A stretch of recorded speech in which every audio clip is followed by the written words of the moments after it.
Hello friends, welcome my channel Stamnas Recruitment Information. Diamond Harbour health ডিস্ট্রিক্টের south চব্বিশ পরগনাতে নতুন একটা নোটিশ এসেছে, এনগেজমেন্ট অর্ডার দিয়েছে। 20-2-24 ছেড়েছে। স্টাফ নার্স দুজন সিলেক্টেড হয়েছে। Aparna Haldar,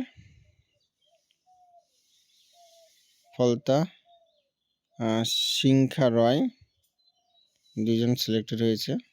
place of posting দিয়ে দিয়েছে। তারপর 15 দিনের মধ্যে জয়েনিং হতে হবে।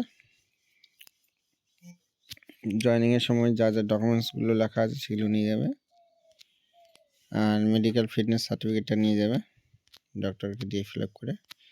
আশা করি বোঝাতে পেরেছি। আর ভিডিওটি ভালো লাগলে লাইক, কমেন্ট আর শেয়ার করে দেবে। আর এরকম ইনফরমেশন পাওয়ার জন্য চ্যানেলটি সাবস্ক্রাইব করে রাখবে।